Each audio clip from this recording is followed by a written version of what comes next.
बिस्मिल्लाहिर्रहमानिर्रहीम। स्टूडेंट भी हमारे पास जो आज की एग्जाम्पल है वो है एग्जाम्पल 13.12 है। मैं आपको जो बुक फॉलो करवा रही हूँ वो Punjab university Punjab book text book है, बोर्ड की बुक है।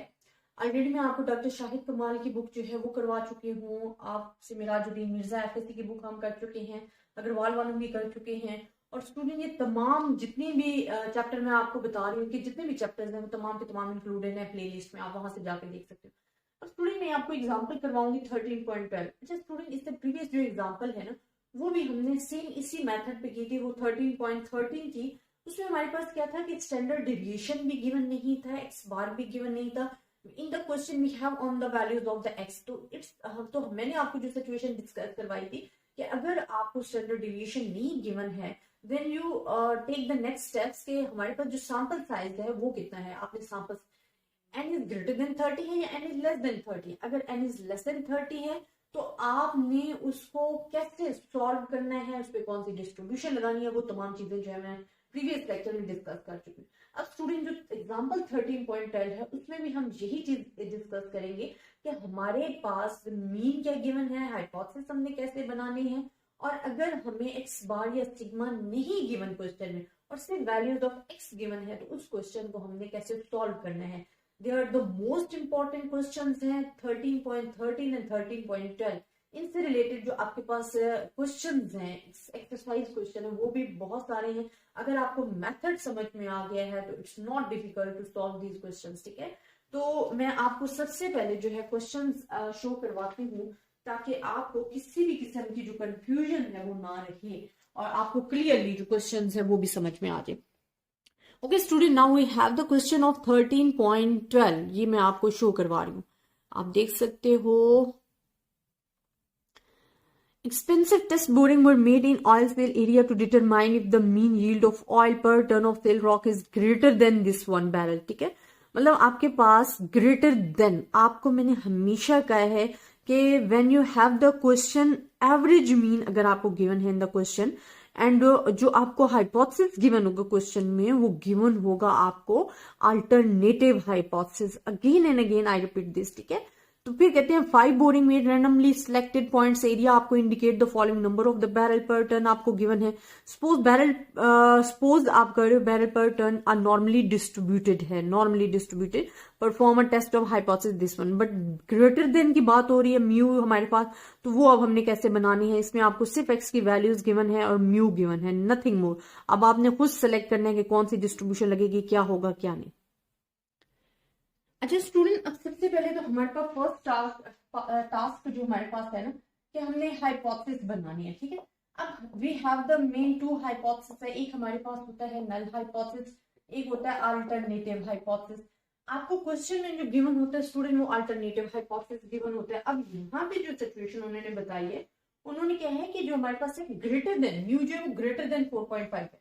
तो ये जो ग्रेटर देन गिवन है वो आपको क्वेश्चन में गिवन है नल अल्टरनेटिव हाइपोथेसिस गिवन है। आपको हमेशा क्वेश्चन में आपको अल्टरनेटिव ही गिवन होगा, तो इसके अगेंस्ट आप खुद बना सकते हो, वो आपके पास नल हाइपोथेसिस हो जाएगा। इट्स इजी, ठीक है। देन नेक्स्ट स्टेप क्या होता है, लेवल ऑफ सिग्निफिकेंस। आपने लेवल ऑफ सिग्निफिकेंस बताना है।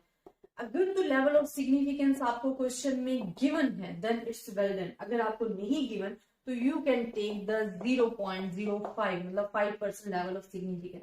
थर्ड स्टेप आपके पास क्या होता है, वो होता है टेस्ट स्टैटिस्टिक, जिसमें आपने डिफाइन करना होता है फार्मूला।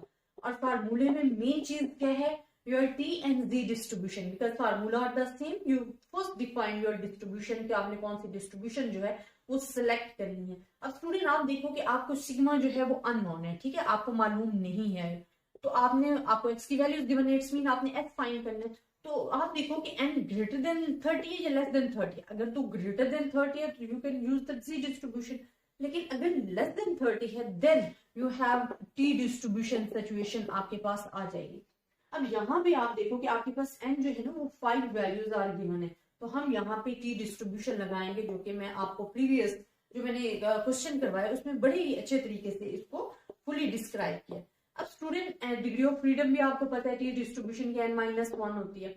अब 4 हमारे पास क्या है कि क्रिटिकल रीजन कंप्यूटेशन, हमने कैलकुलेशन करनी है, कंप्यूटेशन करनी है। तो कैलकुलेशन हमारे पास क्या होगी, स्टूडेंट मैं आपको यहाँ पे दिखाती हूँ, हमने एक्स बार भी खुद फाइंड करना है, summation of X divided by N, और एस भी फाइंड करना है। अब एस के मैंने आपको दो फार्मूला बताए थे, आप ये फार्मूला भी अप्लाई कर सकते हो जो कि मैंने प्रीवियस एग्जांपल में भी आपको अप्लाई करके बताया, और आप इसके लिए ये वाला फार्मूला भी यूज कर सकते हो जो कि मैंने कल आपको लिख कर बताया था, समझाया था, बट अप्लाई नहीं करवाया था। वो इस एग्जांपल में आप अप्लाई कर लेते हैं, लेकिन अगर आप इस फार्मूले के बजाय इस फार्मूले को भी फॉलो करना चाहते हो तो आपका आंसर कुछ भी रॉन्ग नहीं आएगा। मैं आपको calculation first of all show करा देती हूँ।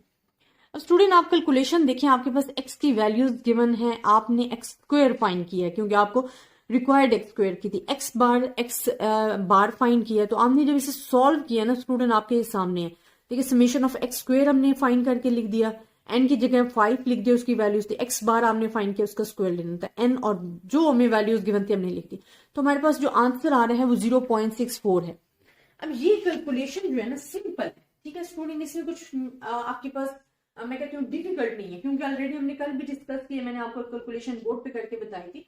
ये इस वजह से नहीं करके बता रही कि आपको फार्मूले में जो जो चीजें रिक्वायर्ड थी आपने वो लिखी, आपको एक्स तो आपको गिवन था ना ऑलरेडी क्वेश्चन में, तो आपने एक्स स्क्वायर उसी का फाइंड कर लेना, आपने तमाम वैल्यूज का स्क्वायर ले लेना, एक्स बार आपने इस फार्मूले को फॉलो करते हुए फाइंड करना है, एंड आपको ऑलरेडी गिवन है।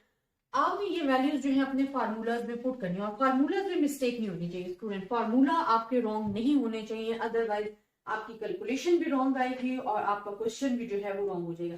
अब आप अप्लाई करो, एक्स बार की जगह हम लिखेंगे 4.9 माइनस म्यू 4.5, एक्स आपको गिवन है 0.64 एंड अंडर रूट 5, तो आपके पास जो आंसर है वो 1.40 है। तो मोस्ट इंपॉर्टेंट स्टेप आपके पास क्या होता है कि क्रिटिकल रीजन है कि आपने टेबल वैल्यू देखनी है, टेबल वैल्यू आप देख रहे हो ग्रेटर देन है, तो हमारे पास आ रही है टेबल वैल्यू जो है वो 2.132 पॉजिटिव आ रही है। अब हमने क्या करना है, देखिए स्टूडेंट अब हमारे पास है कंक्लूजन, 6 स्टेप लास्ट जो हमारे पास होता है। कंक्लूजन आप जब तक आप डायग्राम नहीं बनाओगे आपको क्लियर नहीं होगा। बात हुई है ग्रेटर देन की यहाँ, ठीक है, और आपके पास ये जो है ना ये अब क्या है, ये है जी रिजेक्शन रीजन और ये तमाम है एक्सेप्टेंस रीजन। अब यहाँ हमारे पास जो है 2.132, अब देखिए वैल्यू आप देखें आपके पास कहाँ पे लाइक आ रही है, वैल्यू हमारे पास है 1.40 है, it's mean it's lie in the acceptance region. तो हम क्या करेंगे, accept H not because value fall in the acceptance region, so we accept H naught and we reject H1.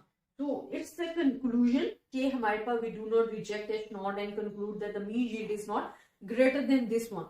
So it's your conclusion, and इस question में जो समझाने का main मकसद था वो स्टूडेंट कहाँ पे मेरे पास मेन फोकस था कि अगर आपको सिर्फ x की वैल्यूज गिवन होती हैं, आपको x बार नहीं गिवन है, आपको स्टैंडर्ड डिविएशन नहीं गिवन है, तो how we can find to test statistic जो है वो अप्लाई करके हम ऐसे लिख सकते हैं। तो आई होप स्टूडेंट आपको समझ में आया होगा, लेकिन अगर आपको फिर भी किसी भी किस्म की कंफ्यूजन है तो you can discuss with me, मैं इंशाल्लाह आपके कमेंट्स का रिप्लाई दूंगी। ज्यादा से ज्यादा स्टूडेंट्स के साथ शेयर भी कीजिएगा ताकि हर स्टूडेंट जो है इससे फायदा उठा सके।